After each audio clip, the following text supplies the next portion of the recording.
اعمال کی اصلاح کرم سے کر دے۔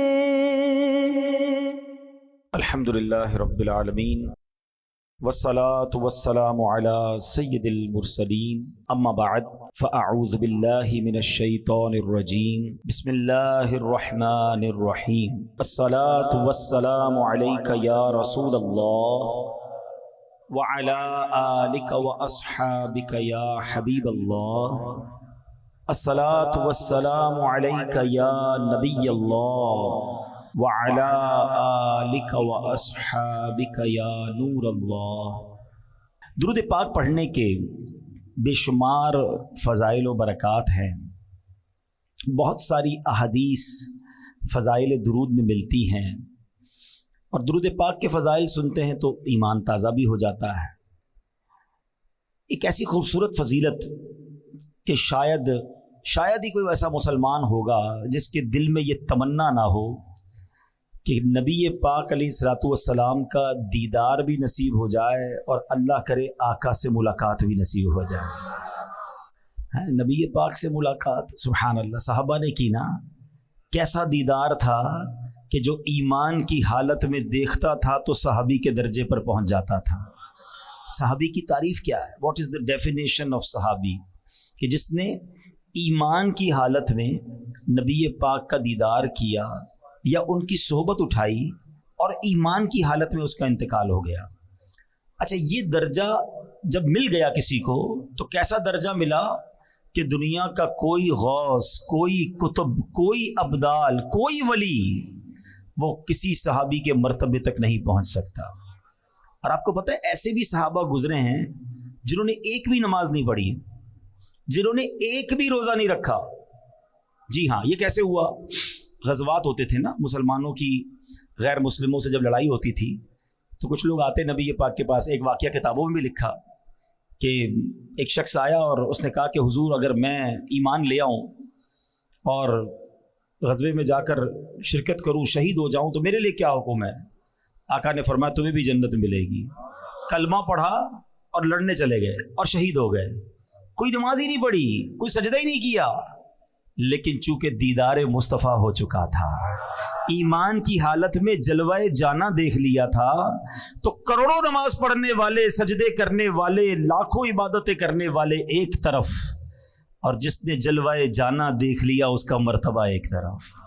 تو یہ دیدار مصطفیٰ کی برکت ہے، یہ صحبت مصطفیٰ کی برکت ہے کہ جس کو نصیب ہو گئی اس کا وہ مرتبہ ہو گیا اور پھر وہ قطعی جنتی ہو گیا۔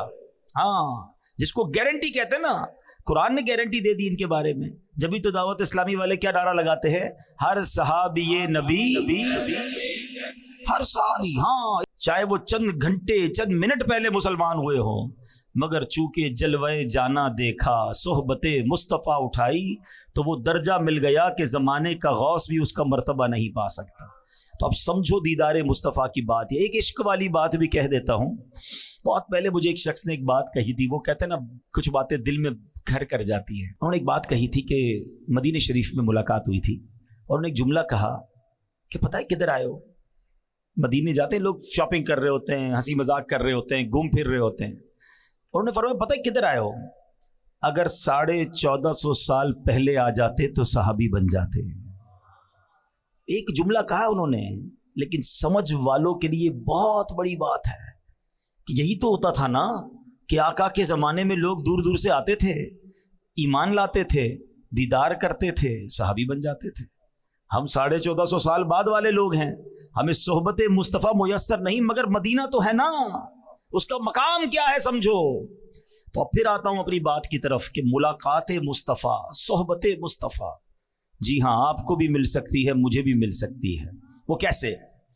نبی پاک صلی اللہ تعالی علیہ وسلم نے خود فرمایا کہ جو کوئی شخص، حدیث پاک کا مضمون ہے، مجھ پر روزانہ 50 بار درود پاک پڑھے گا، کل بروز قیامت میں اس سے مصافحہ فرماؤں گا۔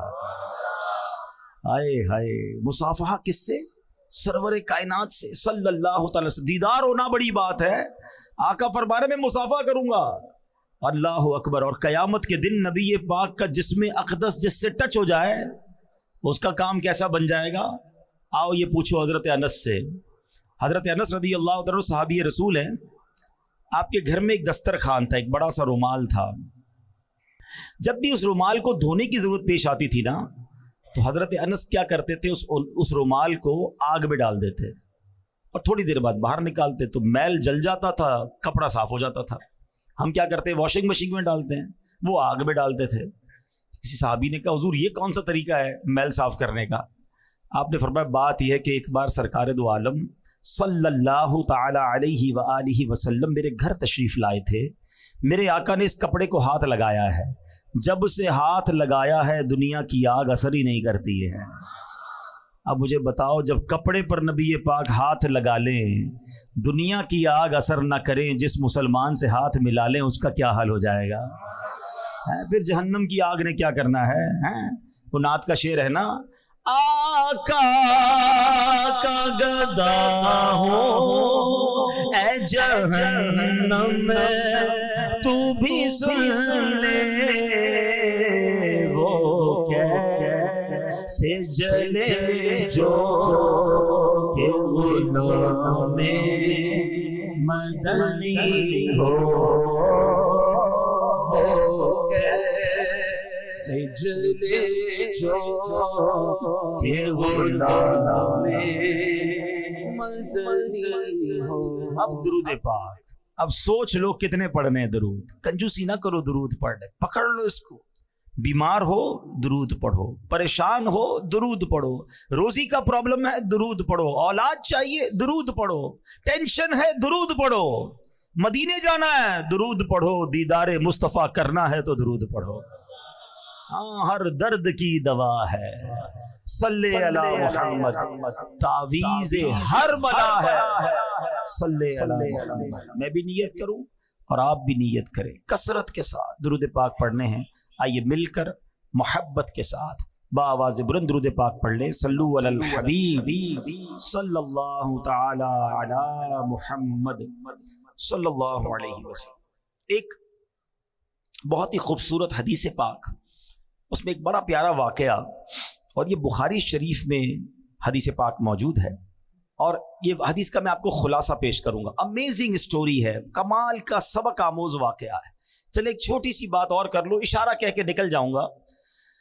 کچھ لوگ کہتے ہیں یار آپ واقعات بڑے سناتے ہیں, کوئی قرآن و حدیث کی بات کیا کرو, واقعات بڑے سناتے ہیں. تو میں تو بخاری سنا رہا ہوں. نبی پاک علیہ الصلوۃ والسلام نے جا بجا صحابہ کو واقعات بتائے ہیں. اچھا قرآن پاک جس نے پڑھا ہے, چلو ہم قرآن کی بات کرتے ہیں. قرآن میں کتنے واقعات ہیں؟ 100 سے زیادہ واقعات قرآن میں. سورہ بقرہ کو بقرہ کیوں کہتے ہیں؟ بقرہ کہتے ہیں گائیں کو, اس میں گائے والا واقعہ ہے. سورہ نمل چیونٹی کی سورت, چیونٹی کا واقعہ ہے. ٹھیک ہے جناب. سورہ کہف میں 3 واقعات موجود ہیں. ٹھیک ہے نا, تو واقعات ہی واقعات ہیں, 100 کے قریب واقعات. سورہ یوسف پورا حضرت یوسف علیہ السلام کی سیرت کا واقعہ موجود ہے. تو نہ جانے کیوں ان کو پرابلم ہے. ایکچولی پہلے سمجھے بات, قرآن میں واقعات کیوں ہیں, حدیث میں واقعات کیوں ہیں. اب سائنس جا کر سمجھی ہے. اب آپ دیکھیں بچوں کو کوئی بھی بات سکھانی ہوتی, کوئی سٹوری سناتے ہیں اسکول میں. کیوں سناتے ہیں؟ سٹوری سے بات سمجھ آ جاتی ہے, فٹ ہو جاتی ہے ادھر. یہ انسان کی سائیکی ہے, انسان کی نفسیات ہے. قرآن کا اسلوب ہے, قرآن کا انداز ہے کہ سمجھانا ہے تو پچھلی قوموں کے واقعات قرآن نے بیان کیے, پھر سمجھایا انہوں نے ایسا کیا تم نہ کرنا, ورنہ وہ برباد ہوئے تم بھی برباد ہو جاؤ گے. بالکل اسی طرح احادیث میں واقعات بھرے ہوئے ہیں. تو جن کو واقعات سے پرابلم ہے, لگتا ہے انہوں نے خود قرآن و حدیث نہیں پڑھی ہے. اب میں بخاری شریف کا واقعہ سنانے جا رہا ہوں, اب غور سے سنیے گا. نبی پاک علیہ الصلوۃ والسلام نے فرمایا کہ بنی اسرائیل کے 3 آدمیوں کا یہ واقعہ بیان کیا کہ بنی اسرائیل میں 3 شخص تھے. ان میں سے ایک برس یعنی کوڑ کے مرض میں گرفتار تھا, ایک گنجا تھا, اس کے بال ہی نہیں آتے تھے, ایک بندہ تھا جو اندھا تھا, اس کی آنکھیں نہیں تھیں. اب اللہ کریم کی طرف سے ان کا امتحان سلیکٹ ہوا کہ ان کا امتحان کرنا ہے. تو اب کیا ہوا, ایک انسانی صورت میں فرشتہ آیا اور اس نے آ کر پہلے برس کے مریض سے پوچھا, جس کے جسم پر کوڑ کا مرض تھا, کہ تجھے سب سے زیادہ کیا چیز پسند ہے. تو یہ انسان کی فطرت ہے کہ وہ وہی پسند کرتا ہے جو اس کے پاس نہیں ہوتی ہے. یہ ایک انسان کی پرابلم ہے. تو اس کے جسم پر سفید داغ تھے, دھبے تھے, کوڑ کا مرض تھا. کہ مجھے اچھا رنگ اور صاف جلد بڑی پسند ہے. فرشتے نے اس کے جسم پر ہاتھ پھیرا. ہاتھ پھیرنا تھا کہ اس کا جسم بالکل صاف ستھرا ہو گیا, جلد بھی صاف ستھری ہو گئی, کوڑ کا مرض ختم ہو گیا. اب اس سے پوچھا تجھے کون سا مال زیادہ پسند ہے؟ تو وہ کہتا ہے مجھے اونٹ بڑے پسند ہیں. تو فرشتے نے اس کو ایک حاملہ اونٹنی دی, بچہ دینے والی اونٹنی دی اور برکت کی دعا دی اور فرشتہ چلا گیا. اب فرشتہ گنجے کے پاس آیا کہ تجھے کیا پسند ہے؟ کہتا ہے میری تو تمنا یہ بس بال آ جائے, سر پہ بال ہی نہیں ہے, بڑی کوشش کی ہے مگر بال نہیں ہے. تو فرشتے نے اس کے سر پر ہاتھ پھیرا, بہترین بال آ گئے, بڑا خوبصورت بال آ گئے. کہا اچھا بتا مال کون سا پسند ہے؟ تو وہ کہتا ہے کہ بس مجھے ایک گائے بڑی پسند ہے. اس زمانے میں جانور مال ہوتا تھا. اب بھی جو گاؤں گوٹ کے لوگ ہیں نا, شاید شہر والوں کو سمجھ نہ آ رہا ہو کہ پیسے مانگنے تھے, گاڑیاں مانگنی تھی, کیا کسی نے اونٹ مانگا, کسی نے گائے مانگی. گاؤں گوٹ کے لوگوں کے لیے اب بھی یہ ان کا مال ہوتا ہے. ہم شہر والے ہمیں شاید اس کا اندازہ نہیں. بہرحال اس نے کہا کہ مجھے گائے بڑی پسند ہے. فرشتے نے حاملہ گائے, جو بچہ دینے والی گائے تھی, اس کو دی, برکت کی دعا دی اور آگے چلا گیا. اب تیسرے کے پاس پہنچا فرشتہ. وہ کون تھا؟ اندھا. تو فرشتے نے پوچھا کہ تجھے کیا پسند ہے؟ کہتا ہے اندھے کو کیا چاہیے, آنکھیں چاہیے, میں تو دیکھ ہی نہیں سکتا دنیا میں کیا ہو رہا ہے, کاش مجھے آنکھیں مل جائیں. فرشتے نے اس کی آنکھ پر ہاتھ پھیرا, دعا دی, اس کی آنکھیں روشن ہو گئی. پوچھا کون سا مال پسند ہے؟ وہ کہتا مجھے بکریاں بڑی پسند ہیں. فرشتے نے اسے حاملہ بکری دی, بچہ دینے والی بکری دی اور دعا کی, برکت کی اور چلا گیا. اب اللہ کا کرنا دیکھیں کہ جو برس والا تھا اس کو اونٹنی دی تھی, گنجے کو بال بھی دی اور گائے بھی دے دی, اندھے کو آنکھیں بھی مل گئیں اور بکریاں بھی مل گئیں. اب اللہ پاک نے اتنی برکت دی کہ تینوں کے پاس ریوڑ کے ریوڑ ہو گئے, یعنی دوسرے لفظوں میں وہ لاکھوں پتی ہو گئے, کروڑ پتی ہو گئے. اب کچھ عرصے کے بعد وہی فرشتہ دوبارہ گیا ان کے پاس, اور اب اور شکل میں گیا, ایک غریب آدمی کی شکل بنا کر. اور وہ جو برس والا تھا, کوڑی تھا, جس کو برس بھی ٹھیک ہو گیا, بہت ساری اونٹنیاں بھی ہو گئی. تو کہا میں غریب آدمی ہوں. فرشتہ اس کے پاس جا کے کہتا ہے اور میرے پاس کچھ کھانے پینے کو نہیں, زیادہ راہ بھی نہیں ہے. اللہ تعالیٰ نے تجھے کتنی خوبصورت جلد دی ہے, کتنا خوبصورت جسم دیا ہے, اتنے سارے اونٹ بھی دیے ہیں, ایک اونٹ مجھے دے دو تاکہ میں بھی منزل تک پہنچ جاؤں. یہ سن کر وہ ناشکرا انسان بولتا ہے کہ میرے خرچے بہت زیادہ ہیں, میں تجھے کچھ نہیں دے سکتا. اب فرشتہ کہتا ہے میں تجھے جانتا ہوں, تو وہی تو نہیں جس کو کوڑ کی بیماری تھی, لوگ تجھ سے نفرت کرتے تھے, تو غریب اور محتاج تھا, پھر اللہ پاک نے تجھے مال دیا. ایک اجنبی سے ایسی باتیں سننے کے بعد اس کو ڈر جانا چاہیے تھا, مگر وہ اکڑ کے کیا کہتا ہے, ایسا بالکل نہیں ہے, یہ مال تو مجھے وراثت میں ملا ہے. اللہ اکبر. اب فرشتے نے جب اس کی ناشکری والے الفاظ سنے نا, تو کہا اگر تو اپنی بات میں جھوٹا ہے اور اگر ایسا ہی ہے تو اللہ تجھے ویسا ہی کر دے جیسا پہلے تو تھا. اب فرشتہ گنجے کے پاس آیا, اس کے پاس بھی مال, اس کے پاس بہت ساری گائیں, سر پر بال بھی ہیں. اس نے کہا کہ مجھے اللہ کی راہ میں کچھ دے دو, ایک گائے مجھے دے دو, میں غریب آدمی ہوں. کہ نہیں میں تمہیں کچھ نہیں دے سکتا. کہا تو وہی تو نہیں جس کے سر پر بال بھی نہیں تھے اور کچھ مال بھی نہیں تھا, اللہ نے تجھے دیا. کہتا نہیں مجھے وراثت میں ملا ہے, یہ میں نے سب کمایا ہے. فرشتے نے کہا اگر تو جھوٹا ہے تو تو بھی ویسا ہی ہو جائے جیسا پہلے تھا. اب تیسرے کے پاس آیا, اندھے کے پاس, آنکھیں مل چکی تھی, غریب مسافر بن کر کہتا ہے کہ اللہ نے تجھے آنکھ کی نعمت بھی دی ہے, میں اسی رحمان کا تجھے واسطہ دیتا ہوں, مجھے ایک بکری دے دو تاکہ میں اپنی منزل پر پہنچ جاؤں. اچھا وہ جو اندھا تھا نا, جو آنکھ والا ہو گیا, اس کو اپنا دور یاد آ گیا کہ ایک زمانے میں بھی بڑا غریب تھا, میرے پاس بھی کچھ نہیں تھا, آج ایک غریب میرے دروازے پر آیا ہے. وہ بولا بھائی میں تو پہلے اندھا تھا, اللہ نے مجھے آنکھیں دی, یہ کرم رب نے کیا. ارے میرے پاس کچھ بھی نہیں تھا, یہ اللہ نے مجھے سارا مال دیا ہے, یہ میری بکریاں ہیں, جتنی چاہیے اس میں سے تم اٹھا کر لے جاؤ. اللہ اکبر. وہ فرشتہ کہتا ہے تمہارا مال تمہیں مبارک ہو, یہ سارا مال اپنے پاس رکھ, تینوں کا امتحان لیا گیا تھا, تیرے لیے اللہ پاک کی رضا ہے اور تیرے دونوں دوستوں یعنی کوڑی اور گنجے کے لیے اللہ پاک کی ناراضی ہے. یہ بخاری شریف کا واقعہ ہے, یہ حدیث پاک ہے, مگر کتنا درس ہے اس میں ہمارے لیے. ہم روتے ہیں اللہ کی بارگاہ میں, ہم گر گڑاتے ہیں, بلکہ سچی بات یہ کہ 10 سال پرانا والا وقت یاد کرو نا, کہ پہلے جیسے ہم ہیں تقریباً لوگوں کو اللہ نے پہلے سے اچھا کر دیا ہے, آسانیاں دے دی ہیں, بہتریاں آ گئی ہیں, مگر زبان ہے کہ شکر ادا نہیں کرتی ہے, زبان ہے کہ ناشکری ختم نہیں ہو رہی. اور پھر لوگ کہتے ہیں میں نے کمایا ہے, یہ میری محنت ہے, یہ میرا سارا کمایا ہوا ہے. ارے میں اور آپ کیا چیز ہے؟ جو دیا ہے وہ رب نے دیا ہے، خدا کی قسم اللہ نہ چاہتا نا ہم الٹے بھی لٹک جائیں، کچھ نہیں مل سکتا۔ ہم نے دیکھا ہے بڑی محنت کرنے والے لوگ، نہیں ملنا ہوتا نہیں ملتا، اور جب اللہ نصیب میں لکھ دے تو بندے کو پتہ ہی نہیں ہوتا کدھر سے آ رہا ہے۔ یہ سب دینے والی ذات رب کی ہے۔ کبھی زندگی میں ناشکری مت کرنا۔ اے میرے پیارے اسلامی بھائیو، یہ مال بڑی خطرناک چیز ہے، یہ انسان کو مغرور بنا دیتا ہے۔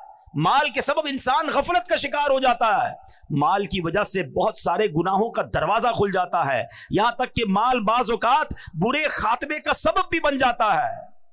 البتہ یہ تمام مال کی برائیوں کی جو جڑ ہے نا، وہ جڑ پتہ ہی کیا ہے؟ جب انسان اس سارے مال کو اپنی ملکیت سمجھ لے، جب آدمی مال کو اپنی ذاتی ملکیت سمجھتا ہے، خون پسینے کی کمائی سمجھتا ہے، تو اب غرور آنا شروع ہو جاتا ہے۔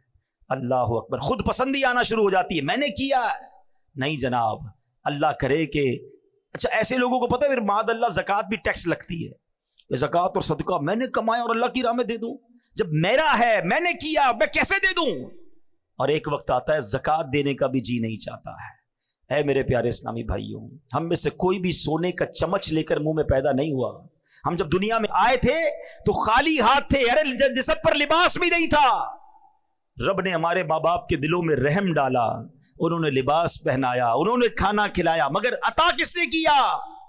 وہ رب نے کیا۔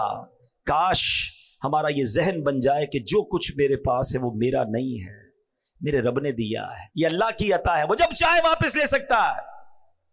میں آپ کو ریسنٹ مثال دے دیتا ہوں نا، پرانی باتیں تو چھوڑو۔ ترکیہ اور شام میں جو زلزلہ آیا ہے، لوگ کہتے ہیں میرے پاس ایسی ایسی باتیں کرنے والے باتیں کرتے ہیں، اتنے پیسے ہیں ہمارے پاس 7 پشتے کھائیں تو ختم نہیں ہوگا۔ ارے بھولے تمہاری، سیکنڈوں میں چلا جا سکتا ہے، 40 سیکنڈ لگے۔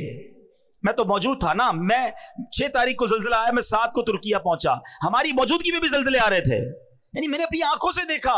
بڑی بڑی بلڈنگیں، عالی شان بلڈنگیں، لگژری فلیٹس، کروڑوں روپے کے وہ فلیٹس ہوں گے، علاقہ بتا دیتا ہے۔ گھر موجود ہے اور لوگ زمین پہ پڑے ہوئے ہیں، ہمت نہیں ہو رہی بلڈنگ میں جانے کے لیے۔ ہم نے ساری رات روڈ پہ گزاری، ہمارا فیضان مدینہ سامنے تھا، اسلامی بھائیوں نے کہا اندر کمبل بھی پڑے ہوئے ہیں، کسی نے کہا تکیہ بھی ہے، کسی نے کہا فریج میں سامان کھانے پینے کا بھی، ہمارے پاس کھانا بھی نہیں تھا، کھانے کو کچھ نہیں تھا، ایک ڈبل روٹی میں ہم نے تھوڑا تھوڑا کھایا، تو کسی نے کہا جا کے لے آؤں، کسی نے کہا نہیں اندر مت جانا، ہلکا سا بھی جھٹکا آیا تو پوری بلڈنگ میں کریکیں گر جائے گی۔ یقین کریں اللہ کی قدرت اپنی آنکھوں کے سامنے دیکھی کہ کروڑوں روپے کے گھر ہیں، سامان ہے، کسی کی ہمت نہیں ہو رہی اپنے گھر میں جانے، کیونکہ ہر 1-2 منٹ بعد ایک بلڈنگ گر رہی تھی، تھوڑا سا زلزلہ آتا ایک اور گر جاتی، تھوڑا سا آتا ایک اور گر جاتی، کریک سب میں پڑ چکے تھے۔ تو 40 سیکنڈ کے اندر 7 پشتوں تک کھائیں گی تمہاری اولاد؟ بھول ہے تمہاری، رب چاہے نا تو سیکنڈوں میں مالدار غریب ہو سکتا ہے، زکوٰۃ دینے والا زکوٰۃ لینے والا بن سکتا ہے، صحت مند محتاج ہو سکتا ہے، پیر ٹوٹ گئے، ہاتھ ٹوٹ گئے، ہڈیاں ٹوٹ گئی، زندہ لوگ دنیا سے چلے گئے، اور ایسی بے بسی کی موت آئی ہے۔ پیارے اسلامی بھائیوں، اللہ ہمارے سارے مسلمان بھائی بہنوں کی مغفرت فرمائے، جو اس میں شہید ہوئے وہ آوازیں دیتے رہے۔ میں موجود تھا، مجھے اسلامی بھائی نے کہا 32 افراد اس بلڈنگ میں موجود ہیں اور زندہ ہیں، آوازیں آ رہی ہیں۔ اچھا کئی آپ نے بھی سوشل میڈیا پر دیکھا ہوگا، کئی جگہوں سے تو اندر بلڈنگ سے ویڈیوز بنا کے لوگ بھیج رہے تھے کہ ہم زندہ ہیں، میں نکالو، کیونکہ وہ زلزلے میں بلڈنگ ایسے کریک ہوئی تھی کہ ان کے اوپر نہیں گرا ملبہ، مگر راستہ بند ہو گیا۔ اب جب تک بلڈنگ کٹے گی نہیں بندہ باہر نہیں نکلے گا، تو بچے اندر، عورتیں اندر، مرد اندر، مگر کوئی نکال نہ پایا۔ 2-3 دن تک تو آوازیں دیتے رہے، جب تک موبائل کی بیٹری چلتی رہی فون کرتے رہے، اس کے بعد موبائل کی بیٹری بھی ختم ہو گئی اور سانسیں بھی ختم ہو گئی۔ میرا ہے، میں نے کمایا ہے، میری محنت ہے، میں نے اتنی بلڈنگیں بنا لی، میں نے اتنے پیسے بنا لیے، ارے کچھ میں نے نہیں کیا ہے، یہ سب میرے اللہ نے دیا ہے، سب میرے مالک کا احسان ہے۔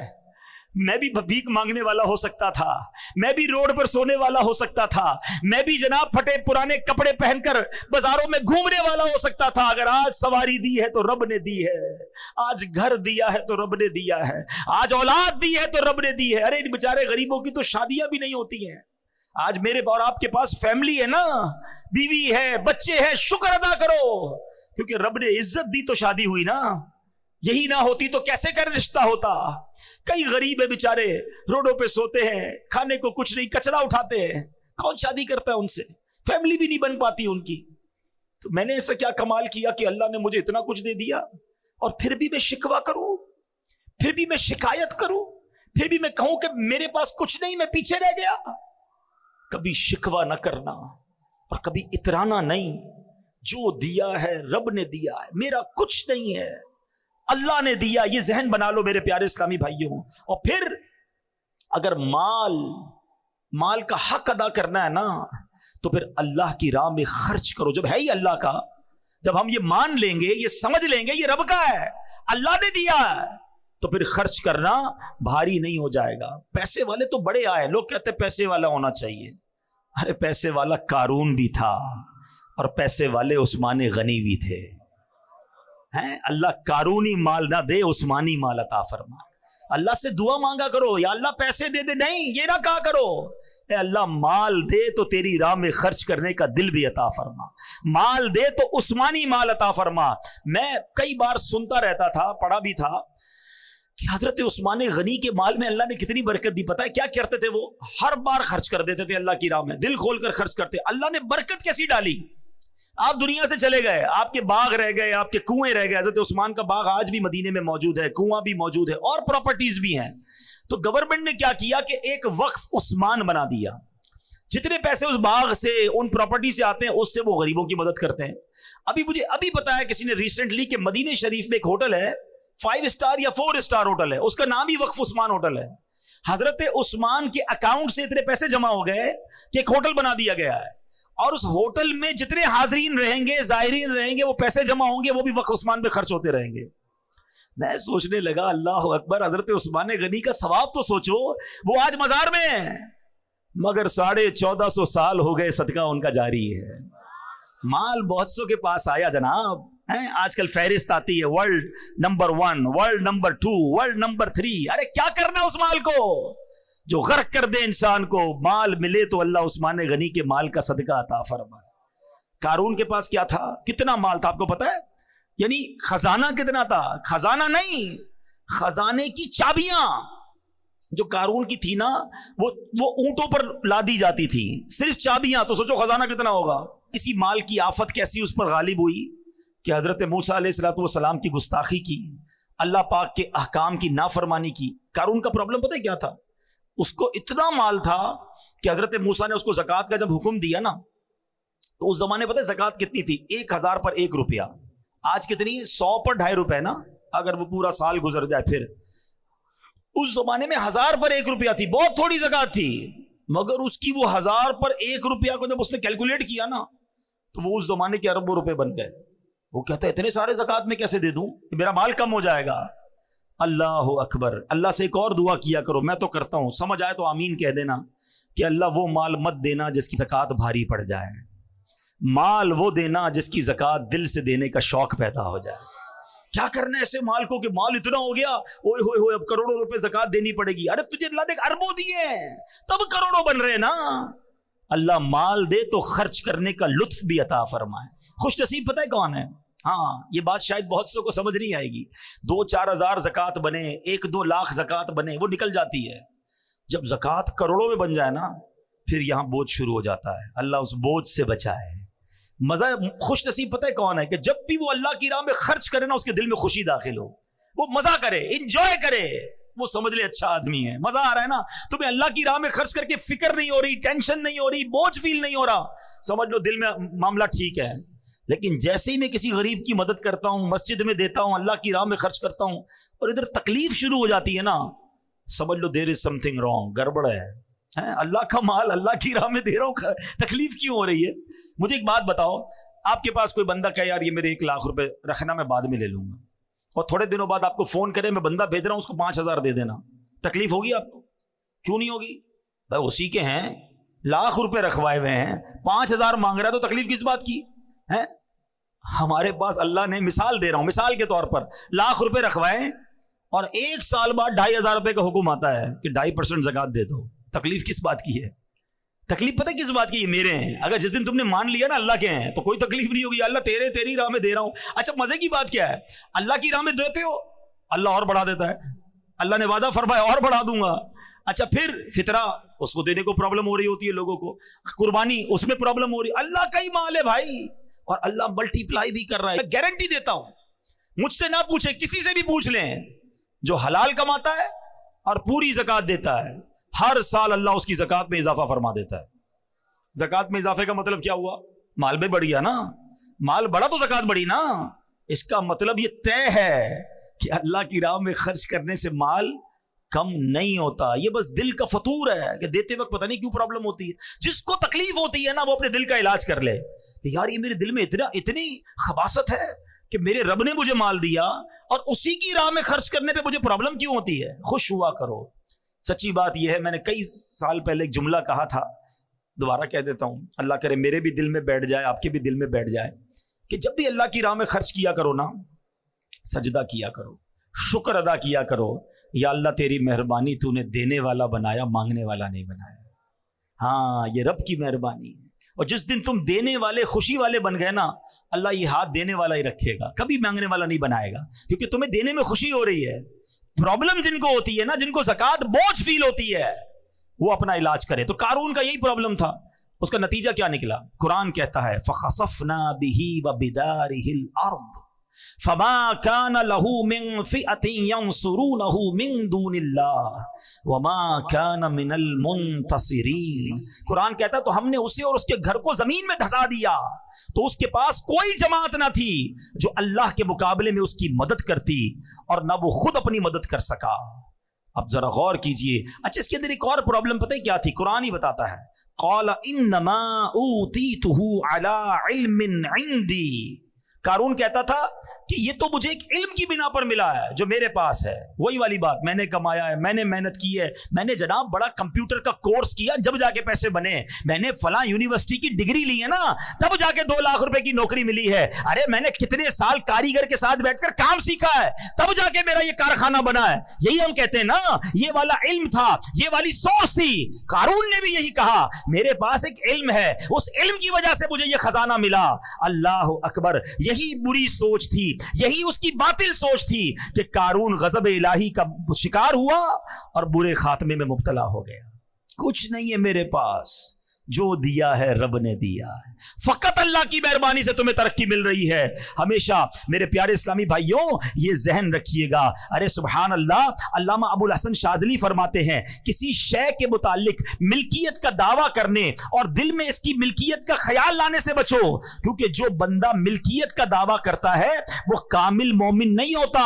اللہ پاک تو خود فرماتا ہے ان اللہ اشتری من المؤمنین انفسهم واموالهم, بے شک اللہ نے مسلمانوں سے ان کے مال اور جان خرید لیے ہیں.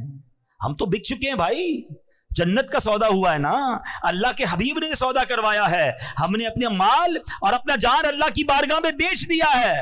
تو جب ہمارا ہے ہی کچھ نہیں تو پھر دعویٰ کیسا؟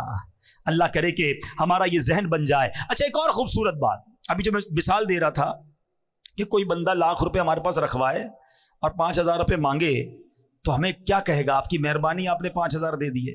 نہیں کہے گا نا, اسی کے پیسے تھے, اس نے مانگے.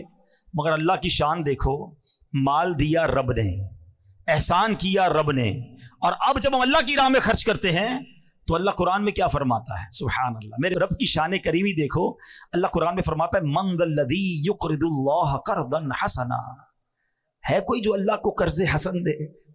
ارے ذرا سوچے, یا اللہ تیرا مال ہے, ہماری کیا اوقات کہ تجھے قرض دیں؟ اللہ فرماتا ہے کوئی جو اللہ کو قرض حسن دے؟ فَيُضَاعِفَهُ لَهُ أَضْعَافًا كَثِيرًا, تو اللہ اس کے لیے بہت گنا بڑھا دے. وَاللَّهُ يَقْبِضُ وَيَبْسُطُ, اور اللہ تنگی اور کشائش یعنی کھول دیتا ہے. وَإِلَيْهِ تُرْجَعُونَ, اور تمہیں اسی کی طرف پھر جانا ہے. اللہ اکبر. تفسیر صراط الجنان میں اس آیت کے تحت ہے کہ راہ خدا میں اخلاص کے ساتھ خرچ کرنے کو قرض سے تعبیر فرمایا. یہ اللہ کا کمال درجے کا لطف و کرم ہے, کیونکہ بندہ بنایا ہوا اسی کا, مال اس کا عطا فرمایا ہوا, حقیقی مالک وہ, جبکہ بندہ اس کی عطا سے مجازی ملک رکھتا ہے. مگر قرض سے تعبیر کیوں کی گئی؟ علماء نے بڑی بحث کی. اللہ یہ فرما دیتا ہے کوئی جو اللہ کی راہ میں خرچ کرے, یہ کیوں فرمایا ہے کوئی جو اللہ کو قرض دے؟ اس کی پتہ وجہ کیا ہے؟ علماء کہتے ہیں جب بندہ کسی کو تحفہ دیتا ہے نا, گفٹ کرتا ہے, تو واپسی کی امید نہیں ہوتی ہے. دے دیا نا. اور کسی کو قرضہ دیتا ہے تو کیا ہوتا ہے؟ واپس ملے گا. کب دو گے بھائی؟ مہینے کے کتنے دو گے؟ گارنٹی کیا ہے؟ قرضہ الگ ہے، تحفہ الگ ہے. رب نے یہ نہیں فرمایا ہے کو جو اللہ کی راہ میں دے دے، فرمایا ہے کو جو اللہ کو قرض دے. سمجھ رہے ہو بات کو؟ اس کا مطلب یہ ہوا، یہ وعدہ کیا جا رہا ہے تم میری راہ میں خرچ کرو، میں تمہیں بڑھا کے واپس لوٹاؤں گا.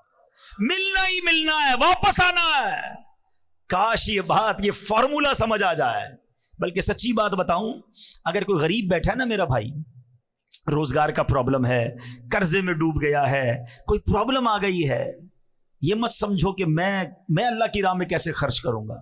بلکہ قبلہ مفتی قاسم صاحب نے ایک بڑی پیاری بات تفسیر قرآن صراط الجنان میں لکھی کہ دنیا بھر کے امیروں کا جائزہ لینا تو میجورٹی یعنی اکثریت ان میں کہیں نہ کہیں اچھے کام میں کچھ نہ کچھ خرچ کر رہی ہوتی ہے، اس لیے ان کا مال بڑھ رہا ہوتا ہے. اور دنیا بھر کے غریبوں کا سروے کرے نا تو اکثریت ان میں وہ جو اللہ کی راہ میں خرچ نہیں کرتی کہ میں تو پہلے ہی غریب، میرا کیا کام خرچ کرنا. فرمایا اس لیے یہ غربت سے نکل نہیں پا رہا.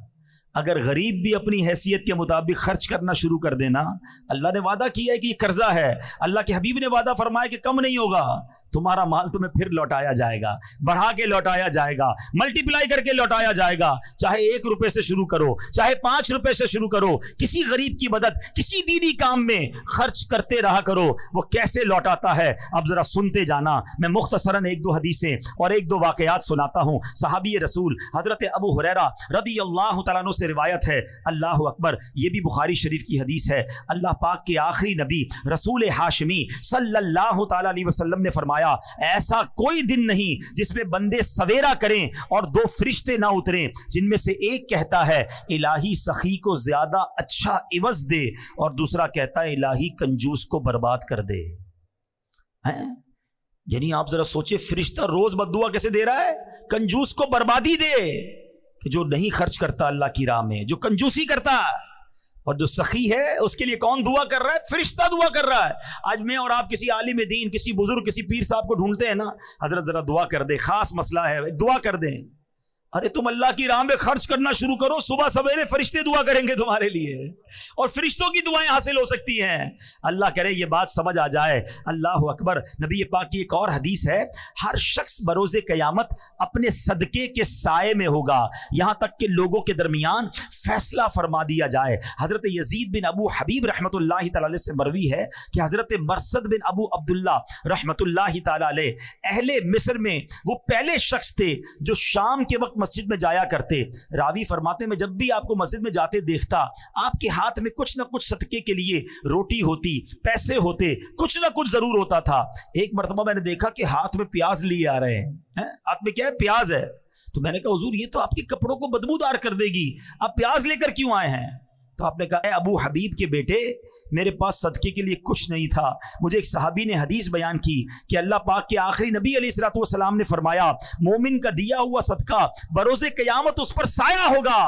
بس میں اسی حدیث پر عمل کرنے کے لیے پیاز لے کر آ گیا ہوں، کچھ نہ کچھ دیتا رہوں. مجھے قیامت کے دن اپنے صدقے کے سائے میں رہنا ہے.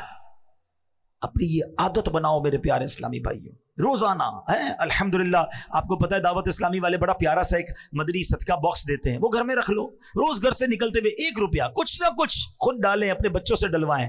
صدقہ بیماریاں دور کرتا ہے، صدقہ بلائیں دور کرتا ہے، صدقہ آفتیں دور کرتا ہے. پتہ ہے روایتوں میں آتا ہے بلا اترتی ہے اور بندہ صدقہ کرے نا، صدقہ اسے روک لیتا ہے. اب صدقے اور بلائی میں لڑائی شروع ہو جاتی ہے، مگر بلا کو صدقہ بندے پر اترنے نہیں دیتا ہے. اچھا پھر ہمارا کانسیپٹ بھی بڑا نرالا ہے. ہم کہتے ہیں یار مولانا صاحب نے بیان کیا تھا صدقہ کرو پیسے بڑھ جائیں گے. میں تو روز صدقہ کر رہا ہوں، پیسے بڑھتے ہی نہیں ہیں. وہی 1000 روپے کی سیل ہے، 10 گنا ملٹی پلائی ہو کر ملے گا. آج 100 روپے دوں گا تو کل ملٹی پلائی ہو کے 2000 ہونی چاہیے تھی، وہ 100 روپے بھی چلے گئے، سیل بھی اتنی ہی ہے. تو اب پرابلم پتہ ہے کیا کہ ہمارا مائنڈ سیٹ مال کو ملٹی پلائی کرنے میں. اب میں آپ سے سوال کرتا ہوں، آپ 100 روپے صدقہ کریں، اس کے بدلے 1000 روپے مل جائیں، یہ اچھا؟ یا باہر روڈ پہ نکل کر آپ کا ایکسیڈنٹ ہونا تو اللہ نے وہ ایکسیڈنٹ بچا لیا، آپ کی ٹانگ ٹوٹنے والی تھی اللہ نے اس سے بچا لیا، دکان میں آگ لگنے والی تھی اللہ نے اس سے بچا لیا. اللہ بہترین فیصلہ کرنے والا ہے نا. کسی کے مال میں برکت دے دی جاتی، کسی سے بلائیں ڈال دی جاتی ہیں. صدقہ بلائیں بھی تو ٹالتا ہے نا. تو ہم جب خیر سے گھوم رہے ہیں نا، مصیبتوں سے بچ رہے ہیں. اور کبھی کبھی آپ نے دیکھا ہوگا آپ کے بچہ گرتے گرتے رک جاتا ہے، آپ کسی سیڑھی سے گرتے گرتے بچ جاتے ہیں, کبھی ٹریفک میں اچانک آپ رکتے اور گاڑی نکلتی ہے, آپ کہتے ہیں یار بچ گیا, ایسے ہی بچ گئے. یہ کوئی نیکی تھی, یہ کوئی دعا تھی, یہ اللہ کی رحمت تھی, تمہیں بچایا گیا, شکر ادا کرو. ہیں یار فلاں برابر دکان میں آگ لگی, میری دکان میں کچھ نہیں ہوا. ایک صاحب خود بتا رہے اپنا واقعہ کہ میں 25 رمضان کو دعوت اسلامی کے مرکز آیا کچھ اچھی رقم لے کر, اور میں نے وہاں پر آ کر وہ عطیات دے دیے. کہتے ہیں 26 رمضان کو میری فیکٹری پر اتنی بڑی آفت آئی کہ میرے کروڑوں روپے برباد ہو سکتے تھے. اس کی میں ڈیٹیل نہیں بتاتا, لیکن 1 روپے کا مجھے نقصان نہیں ہوا. کہتے میں حیران ہو گیا, میرے دوست حیران ہیں کہ یار یہ والی پرابلم جس کی بھی فیکٹری میں ہوئی اس کے کروڑوں برباد ہوئے, تیرے کیسے بچ گئے؟ کہتے میرا ایمان ہے, میں نے 25 تاریخ کو جا کر اللہ کی راہ میں خرچ کیا, اللہ نے اگلے دن میرے اوپر سے وہ آفت ڈال دی. ہاں یہ آنکھوں سے دیکھتا ہے بندہ کہ ہم اللہ کی راہ میں خرچ کرتے رہا کریں. سبحان اللہ. اب آئیے میرے پیارے اسلامی بھائیوں, ایک اور واقعہ سناتا ہوں, مزید ایمان جو ہے وہ تازہ ہو جائے کہ بزرگان دین کیسا اپنے دل کے اندر جو ہے وہ یقین رکھتے تھے اور کس طرح اللہ کی راہ میں خرچ کرتے تھے. اپنے دور کے ابدال ابو جعفر بن خطاب رحمۃ اللہ تعالی فرماتے ہیں, میرے دروازے پہ ایک سائل نے صدا لگائی. ایک غریب آیا, اس نے پیسے مانگے. میں نے زوجہ سے پوچھا کچھ ہے تمہارے پاس؟ جواب ملا 4 انڈے ہیں. تو میں نے کہا مانگنے والے کو دے دو. اس نے 4 انڈے اس سوالی کو دے دیے. اس سائل انڈوں کی خیرات لے کر چلا گیا. اب کیا ہوا, تھوڑی دیر گزری تھی کہ ان کے دوست نے ایک ٹوکری بھیجی. تو گھر والوں سے پوچھا اس پہ کل کتنے انڈے ہیں؟ کہا 30.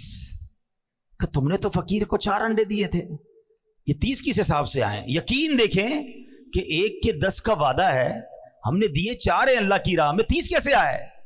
تو کہتی ہے 30 انڈے پورے ہیں, 10 انڈے ٹوٹے ہوئے ہیں. تو حضرت علامہ یافعی یمنی کہتے ہیں کہ یہ تو بتاؤ کہ تم نے جو دیے تھے اس میں کیا پوزیشن تھی؟ تو کہا حضور مسئلہ یہ ہے کہ میں نے جو 4 انڈے دیے تھے نا, وہ 3 پورے تھے, 1 ٹوٹا ہوا تھا. تو 1 ٹوٹے ہوئے کے بدلے 10 ٹوٹے ہوئے آئے ہیں, اور 3 سالم دیے تو اس کے بدلے 30 آئے ہیں. ہاں جیسا دو گے نا, پھٹے ہوئے کپڑے دینے صدقے میں, بچا ہوا کھانا دینا ہے. موزے میں سوراخ ہو گیا تو فقیر یاد آیا ہے, گھر کی ماسی کب یاد آئی کہ کھانا بچ گیا, اب پھکے گا تو چلو اس کو کھلا دو. یہ نہ کیا کرو, جیسا دو گے ویسا ملٹی پلائی ہوگا. جو خوشی سے دے گا نا, مزے کی بات بتاؤں, گھر والے میں گھر میں ملازم ہوا کرے نا, ابھی رمضان آ رہا ہے, یقین کریں گھر میں ملازم ہیں یا اور کوئی رشتہ دار ہے نا, آپ کا افطاری تیار ہو جائے نا, پہلے اچھی افطاری نکال کر اپنے ملازمین کو کھلا دیں, کم نہیں ہوگا, تمہارا کچھ نہیں جائے گا. ایسا ہی جو آپ کے بچوں نے کھانا ہے نا, وہ کسی 4 کو نہیں کھلائیں, 1 کو کھلا دیں, مگر ایسا کھلاؤ جیسے تم اپنے بچوں کو کھلاتے ہو. پھر دیکھو کیسی برکت آئے گی, کیسا ملٹی پلائی ہوگا. خوشی سے دو نا. یہی مسئلہ ہمارا فطرے میں چل رہا ہے, سالوں سال سے چل رہا ہے. مجھے تو فارمولہ ہی آج تک سمجھ نہیں آیا ہے. اللہ پاک ہمارے مفتی منیب الرحمان صاحب کو سلامت رکھے, بچپن سے سنتے آ رہے ہیں, حضرت جو فطرہ اعلان کرتے تھے ہم وہ فطرہ دے دیتے تھے. پہلے 25 روپے تھا, 30 روپے تھا, 50 ہوا, 100 ہوا, 150 ہوا ہے, اب 250 300 ہو جائے گا. وہ اللہ کے بندے پوری حدیث تو سنو نا, وہ بھی اعلان 4 فطرے فرماتے ہیں. کیا ہوتا ہے؟ اب تو دعوت اسلامی کے مدنی مرکز سے بھی اعلان ہوتا ہے فطرے. حدیث پڑھو نا, حدیث میں نبی پاک نے 4 قسم کے فطرے بیان کیے, کشمش کا, جو کا, کھجور کا, اور پھر گندم کا. ہم نے کون سا دینا ہے؟ سب سے سستا والا, گندم کا. ٹھیک ہے, غریب آدمی دے گندم کا, کوئی منع نہیں, اس کا فطرہ ادا ہو جائے گا.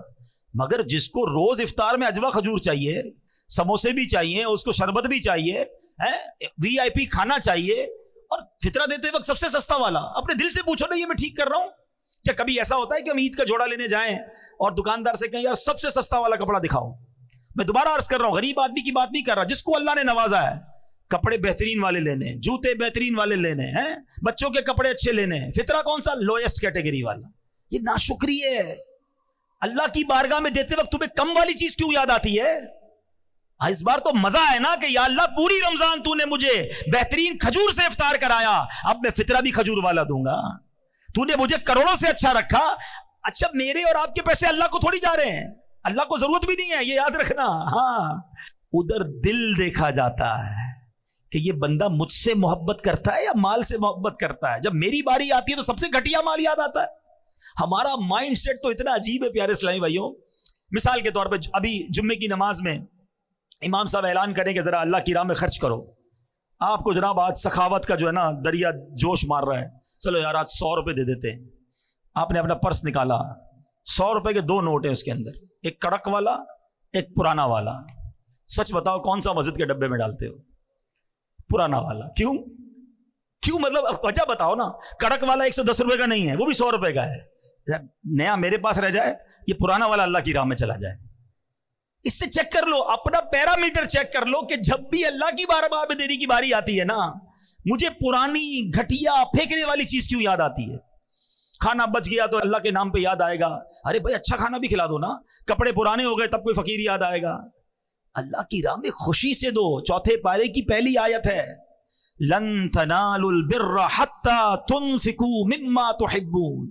اللہ فرماتا تم اس وقت تک بھلائی تک نہیں پہنچ سکتے جب تک اپنی پیاری چیز اللہ کی راہ میں خرچ نہ کر دو.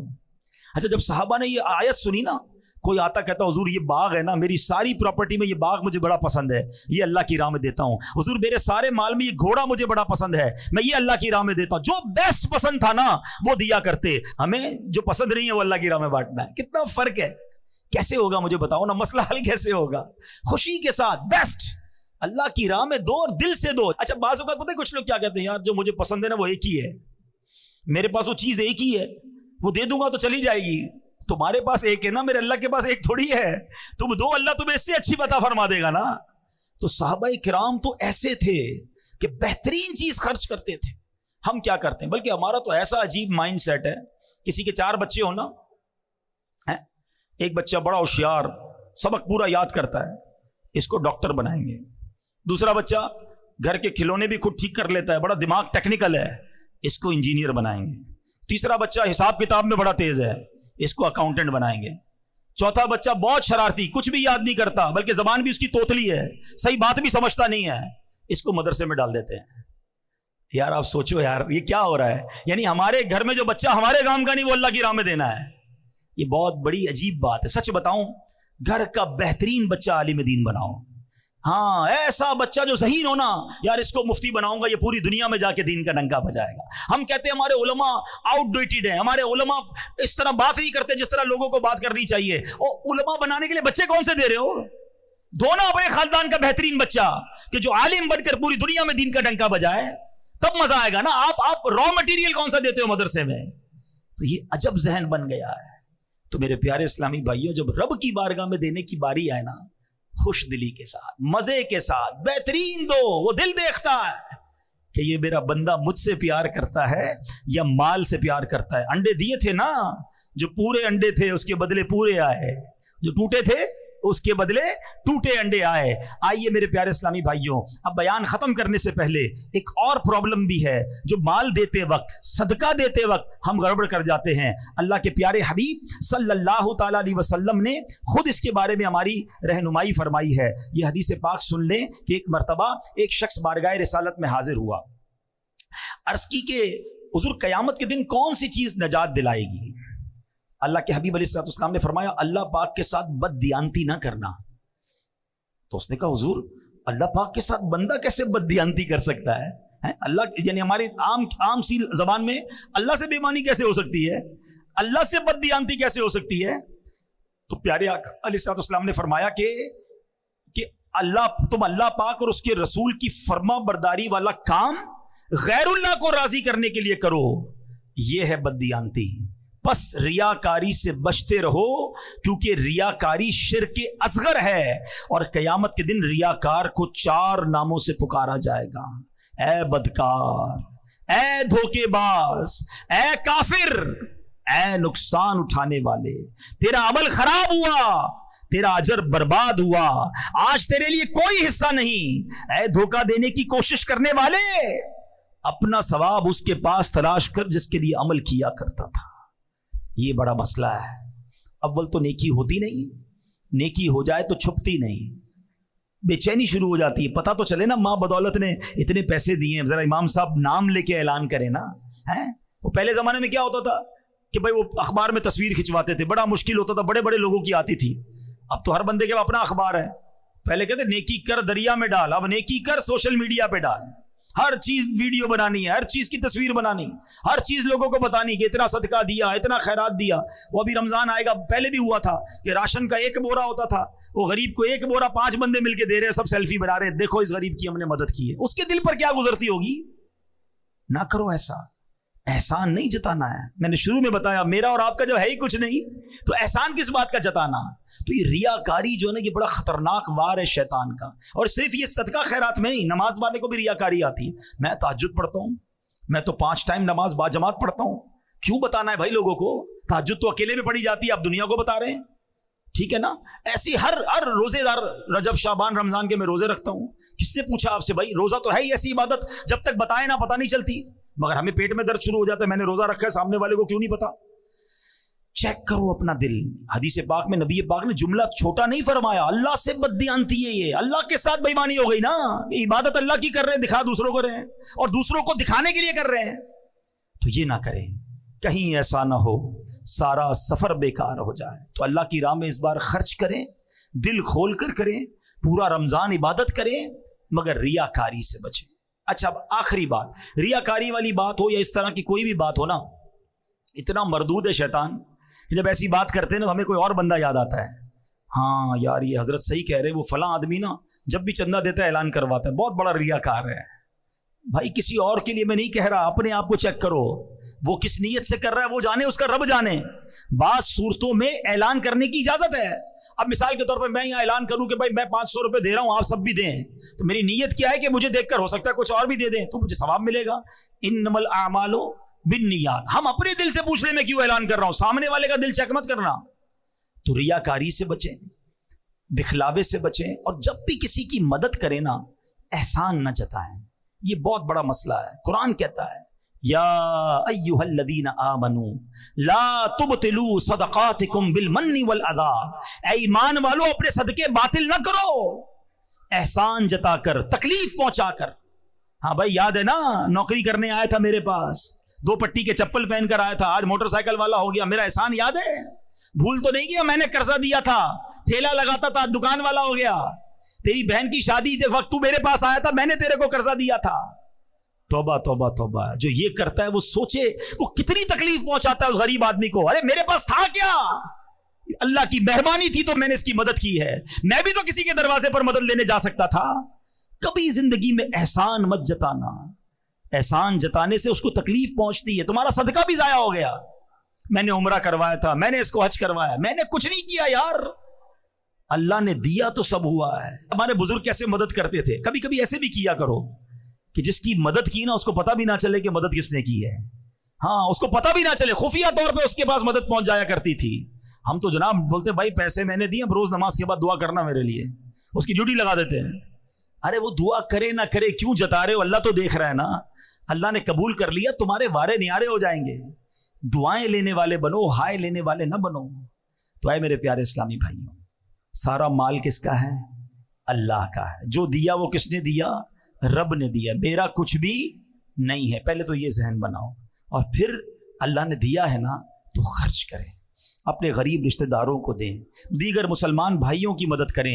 ماہ رمضان میں اپنے دسترخوان کے ساتھ ساتھ کوئی ایک دسترخوان اچھا کر دیں، ان کے دسترخوان پر بھی کھانا پہنچ جائے۔ یہ روڈوں پر جو بہت سارے لوگ بانٹتے ہیں اس سے بہتر یہ کہ کسی غریب کے گھر میں پہنچا دیں۔ روڈ پر تو بہت سارے لوگ کھا لیتے ہیں، مگر ہمارے گھر میں بہنیں، ان تک تو نہیں پہنچتا نا سامان، تو کسی ایک رشتہ دار، کسی ایک غریب کے گھر تک پہنچانے کا انتظام کریں۔ اور اس کے بعد اپنی زکوٰۃ میں اپنی دعوت اسلامی کو یاد رکھیں، جو دین متین کا اتنا بڑا کام پوری دنیا میں کر رہی ہے۔ ہمارے مدرسۃ المدینہ اور جامعۃ المدینہ ہیں، جس میں بچے اور بچیاں بغیر فیس کے قرآن پاک پڑھ رہے ہیں، درس نظامی کر رہے ہیں۔ الحمدللہ 1 لاکھ سے زیادہ حافظ قرآن دعوت اسلامی نے پاکستان میں اس امت کو عطا فرما دیے ہیں۔ کراچی کے بزرگ بیٹھے ہیں، ایک اشارہ کروں گا میری بات سمجھ جائیں گے۔ میں جب چھوٹا تھا، آج سے 30 سال پرانی اگر بات کریں تو کراچی میں تراویح پڑھانے کے لیے حافظ قرآن نہیں ملتا تھا، پنجاب سے بلانا پڑتا تھا، ایسا ہی ہے۔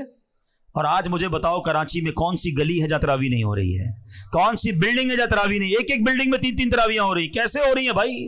حافظ کوئی درخت میں اگے ہیں، کسی فصل میں نکلے ہیں؟ یہ دعوت اسلامی کے مدرسے ہیں. الحمدللہ 1 لاکھ سے زیادہ حافظ قرآن دعوت اسلامی نے بنا دیے. قرآن کی خدمت کا کیسا نظام بنایا, ہزاروں بچوں اور بچیوں نے درس نظامی کر لیا. 150 کے قریب انگلش میڈیم اسکول بنا دیے. 34,000 بچے اور بچیاں اس میں دنیاوی تعلیم کے ساتھ ساتھ دینی تعلیم حاصل کر رہے ہیں. سال کی 600 کے قریب مسجدیں دعوت اسلامی ملک اور بیرون ملک میں بنا رہی ہے. آج کل چینل پر جو بے حیائی اور فحاشی ہے کسی کو بتانے کی ضرورت نہیں ہے, مگر ایک چینل ایسا ہے جس کو دیکھ کر غیر مسلم مسلمان ہو رہے ہیں, بے نمازی نمازی بن رہے ہیں, شرابی شراب چھوڑ رہے ہیں. ارے چینل دیکھ کر رقص و سرور کی محفل سجدے تو سنی ہوں گی, مگر یہ کیسا چینل آیا جس کو دیکھ کر مدینے کی یاد میں آنسو بہ رہے ہیں, اللہ کے خوف سے دل لرز رہے ہیں, لوگ گناہوں سے توبہ کر رہے ہیں, ماں باپ کا ہاتھ چوم رہے ہیں, صرف اردو زبان میں نہیں, انگلش زبان میں, پھر اس کے بعد بنگلہ زبان میں, اب جناب عربی زبان میں یوٹیوب پر مدری چینل شروع کر دیا. بچوں کی نفسیات کے مطابق بچوں کے پروگرام کڈز مدری چینل شروع کیا گیا. اور اس کے بعد جب کارٹونز کے ذریعے بے حیائی پھیلائی جا رہی ہے, کارٹونز کے ذریعے اب جناب بچوں کے ساتھ ان کو غلط رسم و رواج سکھائے جا رہے تھے, تو اس کو کاؤنٹر کرنے کے لیے دعوت اسلامی نے اینیمیٹڈ خاکے بنائے, اپنے اسلامک کارٹونز بنائے, اور اب وہ کارٹونز بھی کئی زبانوں میں الحمدللہ شائع کیے جا رہے ہیں. اور آپ کو جان کر خوشی ہوگی اس کی پذیرائی کیسے ہے. کبھی موقع ملے تو یوٹیوب پر کڈز لینڈ مدنی چینل کو سرچ کیجئے گا. ہمارے ایک ایک کارٹون کے کلپ کو 50 ملین لوگوں نے دیکھا ہے. 50 ملین کا مطلب 5 کروڑ لوگ ہوتے ہیں, 40 ملین کا مطلب 4 کروڑ لوگ ہوتے ہیں. تو دنیا بھر کے بچے دیکھ رہے ہیں, وہ دین سیکھ رہے ہیں. کون سا میدان ہے جس میں دعوت اسلامی لا دینی قوتوں کا مقابلہ نہیں کر رہی. اور آگے چلیں, اب جب فلاحی کام کی بات کرتے ہیں, آقا علیہ الصلوۃ والسلام کی دکھیاری امت کی بات کرتے ہیں, تو کس موقع پر دعوت اسلامی نے خدمت نہیں دی. 2005 میں زلزلہ آیا, کشمیر میں زلزلہ آیا, اس زمانے میں بھی دعوت اسلامی والوں نے وہاں جا کر کروڑوں روپے کی امداد کی. اور جب 2019-20 میں کووڈ آیا, 1 کروڑ کے قریب مسلمانوں تک کھانا, پانی اور راشن پہنچایا گیا, کروڑوں روپے کی امداد کی گئی. اس کے بعد 2022 میں جب سیلاب آیا, 3.5 ارب کے قریب روپے اور سامان وہاں تقسیم کیا گیا. ایک نیا کام FGRF کے تحت ہو رہا ہے جو شاید کراچی والوں کو نہیں پتا. اے کراچی والوں, ہم بڑے سکون میں ہیں. ہمارے سندھ کے بھائی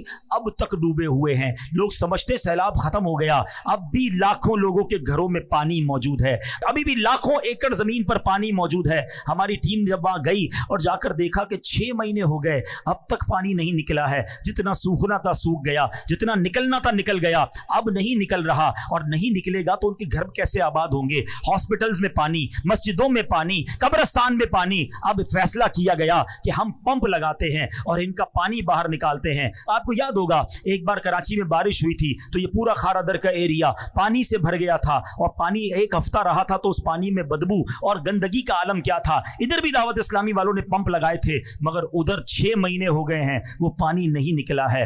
آپ کو جان کر خوشی ہوگی اب تک 5 ارب گیلن پانی دعوت اسلامی والے نکال چکے ہیں. تقریباً 30,000 ایکڑ سے زیادہ زمین ہم نے پانی سے فارغ کر دی ہے. قبرستان پانی سے فارغ ہو گئے, اسکولیں, مسجدیں, ہاسپٹل, الحمدللہ لوگ اپنا کام کاج کرنے لگ گئے. مگر اب بھی یہ کام جاری ہے, اب بھی ہمارے پمپ لگے ہوئے ہیں, اب بھی لاکھوں روپے کا ڈیزل روزانہ کی بنیاد پر بھیجا جا رہا ہے تاکہ ہمارے مسلمان دکھیارے بھائیوں کا پانی نکلے. ابھی یہ کام جاری تھا کہ ترکیہ میں زلزلہ آ گیا, شام میں زلزلہ آیا. دعوت اسلامی والے صبح و شام وہاں بھی کام کر رہے ہیں. ہم نے الحمدللہ اب ایک اور کانٹریکٹ سائن کیا ہے ترکی گورنمنٹ کے ساتھ مل کر کہ ہم اب کنٹینر دے رہے ہیں. کنٹینر ہاؤسز کہلاتے ہیں. ایک ایسا کنٹینر وہاں بنتا ہے جس میں 2 بیڈ روم, 1 باتھ روم اور چھوٹا سا کچن ہوتا ہے, کیونکہ ان لوگوں کو تقریباً 1.5 سے 2 سال کنٹینر میں رہنا پڑے گا تب جا کے یہ عمارتیں بنیں گی. تو الحمدللہ اب ہم نے کنٹینر دینا شروع کر دیے ہیں, آرڈر دے دیا ہے. تھوڑے دنوں بعد آپ مدری چینل پر سوشل میڈیا پر دیکھیں گے ایک ایسی بستی آباد ہوگی ترکی میں کہ جہاں FGRF کے کنٹینر ہوں گے, اور ہم صرف کنٹینر کھانا اور راشن نہیں دیتے, ہم ساتھ دین بھی سکھاتے ہیں, ہم سنتیں بھی سکھاتے ہیں, ہم نماز بھی پڑھواتے ہیں. ہم نے الحمدللہ اسی کنٹینر کی بستی میں مسجد بنانے کا بھی پلان کر لیا ہے. قرآن بھی پڑھائیں گے, نماز بھی پڑھائیں گے, اور روزانہ کی بنیاد پر کھانا بھی کھلائیں گے. یہاں میں یہ بھی اشارہ کر دیتا ہوں کہ کچھ لوگ ماشاءاللہ اپنے طور پر اپنی NGO بنا کر یا اپنے طور پر غریبوں کو راشن دے رہے ہوتے ہیں. بالکل دیجئے, بہت اچھا کام ہے, لیکن اگر یہی کام آپ دعوت اسلامی کے ساتھ کر لیں گے نا, ہم راشن بھی دیں گے, ان کو اجتماع میں بھی لے آئیں گے. کریں گے, ان کے بچوں کو مدرسہ بھی لے جائیں گے, جن کو راشن دیتے ہیں ان کا ڈیٹا رکھتے ہیں تاکہ ان کے گھر کی خواتین بھی دین سیکھ لیں. تو الحمدللہ راشن تو پہنچے گا, آپ کے دعوت اسلامی کے ذریعے کرو گے تو دین بھی پہنچے گا, سنتیں بھی پہنچیں گی, ایک عقیدہ بھی پہنچے گا, ان کا ایمان بھی محفوظ ہو جائے گا. تو یہ ہے ہماری دعوت اسلامی. کس کس شعبے کی بات کروں؟ ویسے سچی بات یہ ہے, اگر آپ دنیا بھر کی تنظیموں پر نظر دوڑائیں نا تو آپ کو کئی ایسی تنظیمیں ملیں گی. کچھ تنظیمیں ملیں گی جو صرف مدرسہ چلاتی ہیں, کچھ تنظیمیں ملیں گی جو صرف اسکولیں چلاتی ہیں, کچھ تنظیمیں ملیں گی جو میڈیا کو دیکھتی ہیں, کچھ تنظیمیں ملیں گی جو جناب ویلفیئر کا کام کرتی ہیں. کوئی تنظیم ایسی نہیں ملے گی جو ایک ہی تنظیم ہو اور وہ سارے کام کر رہی ہو. یہ اللہ کی رحمت سے فیضان امیر اہل سنت ہے کہ دعوت اسلامی 100 سے زیادہ شعبہ جات میں 150 سے زیادہ ملکوں میں دین متین کا پیغام عام کر رہی ہے. کون سا دن گزرتا ہے جب خبر نہیں آتی کہ غیر مسلم بیرون ملک میں مسلمان ہو رہے ہیں, کہیں غیر مسلموں کی عبادت گاہ خرید کر مسجد بنائی جا رہی ہے. ذرا سوچو تو صحیح کہ جس بلڈنگ میں, جس عمارت میں اللہ نہ کرے شیطان کی پوجا ہوتی ہو اور شرک ہوتا ہو, الحمدللہ اب وہاں رحمان کو سجدے ہو رہے ہیں, وہ مسجد میں کنورٹ ہو چکی ہے. یہ ایک دو نہیں ہے, اکیلے میں مجھ سے کوئی مل لے, ہم آپ کو بتائیں گے کہ پوری دنیا میں ایسی کتنی غیر مسلموں کی عبادت گاہیں ہیں جو دعوت اسلامی نے بدل کر رکھ دی. ایسا انقلاب یہ فقط دعوت اسلامی کے پیارے ماحول میں ملتا ہے. سچی بات بتاؤں, یہ میرے اور آپ کے پیسوں کے نصیب جاگتے ہیں, میرے اور آپ کے مال کے بھاگ جاگتے ہیں کہ وہ دین کے اتنے بڑے کام میں صرف ہو جائیں. تو اے میرے پیارے اسلامی بھائیوں, اس بار اپنی دعوت اسلامی کا ساتھ ضرور دینا, اس بار دل کھول کر ساتھ دینا, اور اپنی زکوٰۃ, اپنے عطیات, اپنا فطرہ ضرور دینا. ایک اور بات کر دیتا ہوں, کیونکہ ہم آج کل ڈونیشن کے لیے لوگوں کے پاس جا رہے ہیں. ایک عجب سا مسکنسیپشن بن گیا ہے کہ جناب دعوت اسلامی بہت اچھی تحریک ہے, دعوت اسلامی بہت بڑا کام کر رہی ہے, مگر دعوت اسلامی والوں کے پاس پیسے بھی بہت ہیں, تو اس لیے بہتر ہے کسی اور کو دے دو. ہمارے اپنے, ہمارے اجتماع میں آنے والے امیر اہل سنت کے مرید دعوت اسلامی, ان کے بچے دعوت اسلامی کے مدرسوں سے پڑھے, اور وہ کہتے ہیں یار اپنی زکوٰۃ کا تھوڑا حصہ دیتے ہیں دعوت اسلامی کو, باقی ہم دوسری جگہ دے دیتے ہیں. تو ہمارا حال پتہ کیا ہو گیا ہے, یہ جب سے ہونا شروع ہوا ہے, پتہ نہیں کس نے یہ ہوا پھیلائی ہے, کہ ایک گاؤں تھا, ایک واقعے سے بات سمجھ آ جائے گی. اس گاؤں میں دودھ کی کمی ہو گئی, تو گاؤں کے چودھری صاحب نے کہا ایسا کرتے ہیں, ایک بڑا سا گھڑا کھودتے ہیں, کنواں بناتے ہیں, اور سارے گاؤں والے ایک ایک دودھ کا گلاس اس میں ڈال دیں, تو وہ گڑھا بھر جائے گا, تو پھر جس کو دودھ چاہیے ہوگا اس میں سے بانٹ دیں گے. ایک بندے نے سوچا یار سارا گاؤں دودھ ڈالے گا, میں ایک گلاس پانی ڈالوں گا تو کیا فرق پڑے گا. جا کر چپکے سے پانی کا گلاس ڈال کے آ گیا. صبح ہوئی اور جب اس گھڑے میں دیکھا تو پورا گھڑا ہی پانی سے بھرا ہوا تھا. بات آئی سمجھ میں؟ ہر بندے نے کیا سوچا, میرے پانی کے گلاس سے کیا ہوگا. تو ابھی دعوت اسلامی کے ساتھ بھی یہی ہو رہا ہے, سبھی پانی کا گلاس ڈال دیتے ہیں, میرے پانی کے گلاس سے کیا ہوگا, باقی لوگ دے دیں گے. تو پیارے بھائی, دعوت اسلامی کے پاس یقیناً بہت چندہ آتا ہے, مگر اخراجات کتنے ہیں. اس وقت دعوت اسلامی کے صرف پاکستان میں 44,000 سے زیادہ اجیر ہیں, امپلائیز ہیں. 105 کروڑ روپے صرف ماہانہ سیلری ہے. تنخواہ کتنی ہے؟ 105 کروڑ. 1 ارب 5 کروڑ ہر مہینے تنخواہ دینی ہوتی ہے ہمیں. میں الحمدللہ ایسے بھی عاشقان رسول کو جانتا ہوں جو کہتے ہیں دعوت اسلامی کے اتنے احسان ہیں کہ میں پوری زکوٰۃ دعوت اسلامی کو دے دیتا ہوں, اور اپنے غریب رشتہ داروں کو میں صدقہ خیرات سے دیتا ہوں. اور بھی دینا بھائی, تو زکوٰۃ یہاں دے دیتا ہوں تو 100% مجھے پتا ہے کہ شرعی تقاضوں کے مطابق مفتیان کرام سے پوچھ کر ادا ہو جاتی ہے, تو میرا فرض ادا ہو جاتا ہے. باقی میں نفلی صدقات سے اپنے رشتہ داروں کی مدد کرتا ہوں. تو اس بار انشاءاللہ نیت کریں, دعوت اسلامی کو بھرپور عطیات دیں گے بھی اور جمع بھی کریں گے انشاءاللہ. اللہ کریم ہم سب کو اپنی راہ میں دل کھول کر خرچ کرنے کی توفیق عطا فرمائے. آمین بجاہ النبی الامین صلی اللہ علیہ وسلم. الحمدللہ رب العالمین والصلاة والسلام على سید المرسلین یا ارحم الراحمین یا ارحم الراحمین یا ارحم الراحمین. یا ربنا یا ربنا یا ربنا یا ربنا یا ربنا یا اللہ یا رحمان یا رحیم. اللهم ربنا آتنا في الدنيا حسنة وفي الآخرة حسنة وقنا عذاب النار وقنا عذاب القبر وقنا عذاب الحشر وقنا حساب الميزان.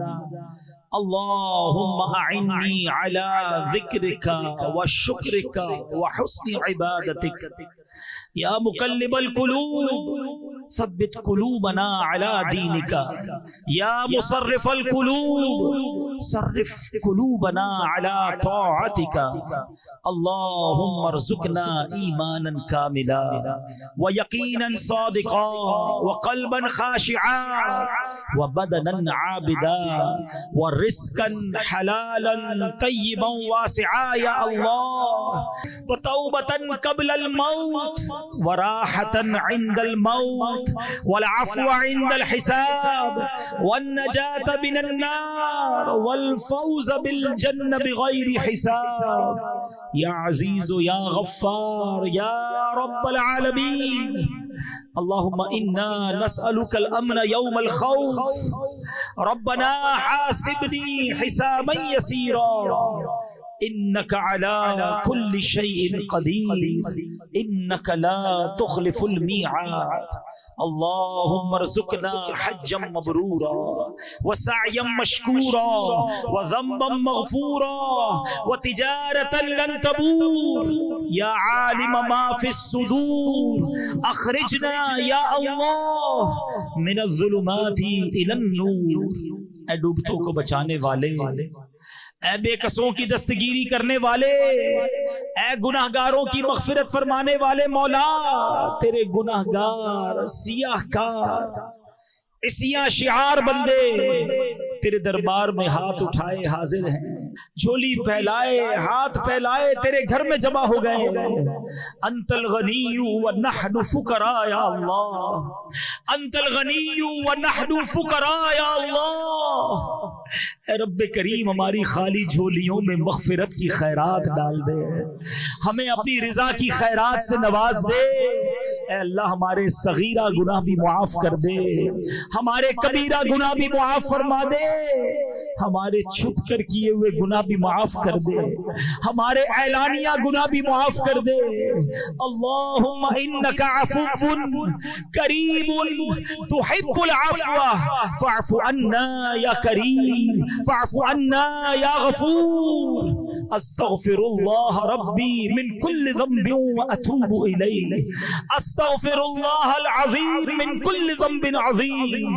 اللہ جب اپنے گناہوں سے توبہ کرتے ہیں، ہماری توبہ کو اپنے دربار میں قبول فرما، آئندہ گناہ نہ کرنے کا ارادہ کرتے ہیں، اے اللہ اس ارادے پر استقامت اپنے کرم سے عطا فرما۔ اے اللہ پچھلی زندگی تو بڑی گناہوں میں گزاری، اے اللہ پچھلے معاف فرما دے اور اگلی زندگی اچھی گزارنے کی توفیق عطا فرما۔ 5 وقت کا نمازی بنا دے، تلاوت قرآن کرنے والا بنا دے، روزانہ درود پاک پڑھنے والا بنا دے، فقط حلال روزی نصیب فرما، رزق حرام سے ہم سب کو محفوظ فرما۔ اے اللہ ہمارے آنکھوں کے گناہوں کو معاف فرما، ہمارے کانوں کے گناہ معاف فرما، ہماری زبان کے گناہ معاف فرما۔ اے اللہ اب اچھا دیکھنا نصیب فرما، اچھا بولنا نصیب فرما، اچھا اور پاکیزہ سننے کی توفیق عطا فرما، حرام کاموں سے ہماری جان چھڑا دے۔ اے اللہ اے کریم مولا پروردگار، جو خوش نصیب بلا حساب جنت میں داخل ہوں گے، ان خوش نصیبوں میں ہم سب کا نام بھی تحریر فرما دے۔ اے اللہ تیرے بندے بہت دور دور سے آئے ہیں، بڑی تمنائیں لیے آئے ہوں گے، کوئی خود بیمار آیا ہے، کوئی بیمار گھر چھوڑ آیا ہے۔ اے شفا دینے والے ہمارے سارے مریضوں کو شفا عطا فرما۔ اے اللہ جو قرضوں میں ڈوبے ہیں ان کے قرضے اتر جائیں۔ اے اللہ جن کے روزی روزگار کے مسائل ہیں سب کے رزق حلال میں برکت عطا فرما۔ اے اللہ مہنگائی نے کمر توڑ دی ہے، اے اللہ سب کے دسترخوان کو وسیع فرما دے۔ اے اللہ ہمارے وطن پر بڑا مشکل اور کٹھن وقت آیا ہے، اے اللہ ہمارے وطن پر خاص نگاہ رحمت فرما۔ اے اللہ یہ مہنگائی کا سیلاب دور فرما دے، ہماری معیشت کو اپنے کرم سے سہارا عطا فرما۔ اے رب کریم، اے رب کریم، اے رات کے اندھیرے کو صبح کے اجالے سے بدلنے والے، ہماری دکھوں کی رات کو سکھ کی صبح سے بدل دے، ہماری بے قراری کی رات کو قرار کی صبح سے بدل دے، ہماری بے چینی کی رات کو چین کی صبح سے بدل دے، ہماری مدینے سے دوری کی رات کو صبح طیبہ سے بدل دے۔ اے اللہ ہمارے جو مسائل ہیں، ہماری جو مشکلیں ہیں، لوگ بتاتے ہیں بہت مشکل ہے، یہ کام بہت بڑا ہے، ہمارا بعض اوقات خود بھی ذہن بولنے لگتا ہے اتنی بڑی مشکل کیسے حل ہوگی؟ اے اللہ یقیناً ہم کمزور، ہماری کوئی اوقات نہیں، ہمارے لیے مشکل بڑی ہے، تیرے لیے مشکل بڑی نہیں۔ ان اللہ علی کل شیء قدیر، اے اللہ ہمیں اپنی قدرت کا نظارہ دکھا اور ہماری مشکل آسان فرما دے، ہمارے دکھوں کو دور فرما دے، ہمارے مسائل کو تو نے حل کرنا ہے، اپنے کرم سے حل فرما دے۔ اے اللہ، اے رب کریم ہمیں جلدی جلدی حرمین طیبین کی حاضریاں نصیب فرما۔ اے اللہ حاضریوں کے راستے کھول دے، ہمارے لیے حرمین کی حاضریاں آسان کر دے۔ اے اللہ ہمیں کبھی مکے مدینے سے محروم نہ کیجیو، اور رب کریم اسی سال حج بھی عطا فرما، اور جب آخری وقت آ جائے ہمیں آقا کے قدموں والی، آقا کی دید والی اور مدینہ منورہ والی موت نصیب فرما۔ برس تو حرم کی فضائیں دکھا، آمین آمین۔ برس تو حرم کی فضائیں مکہ مدینہ دکھایا الہی، پھر مکہ دکھایا الہی۔ اے رب کریم عالم اسلام کا بول بالا فرما، ہماری دعوت اسلامی کو ترقیاں اور عروج عطا فرما۔ قبلہ امیر اہل سنت، تمام علماء اور مشائخ اہل سنت کا سایہ ہمارے سروں پر تا دیر قائم و دائم فرما۔ وَأُفَوِّضُ أَمْرِي إِلَى اللَّهِ إِنَّ اللَّهَ بَصِيرٌ بِالْعِبَادِ لَا إِلَهَ إِلَّا أَنْتَ سُبْحَانَكَ إِنِّي كُنْتُ مِنَ الظَّالِمِينَ۔ کہتے رہتے ہیں دعا کے واسطے بندے تیرے، کر دے پوری آرزو ہر بے کسو مجبور کی۔ برکت ان اللہ وملائکتہ یصلون علی النبی یا ایھا الذین آمنوا صلوا علیہ وسلموا تسلیما۔ اللهم صل على سيدنا ومولانا محمد طب القلوب ودوائها وعافية الأبدان وشفائها ونور الأبصار وضيائها وعلى آله وصحبه وبارك وسلم۔ جب دم واپسی ہو یا اللہ، سامنے ہو روضہ رسول اللہ اور لب پہ ہو لا الہ الا اللہ محمد رسول اللہ۔ میرے اعمال کی اصلاح کرم سے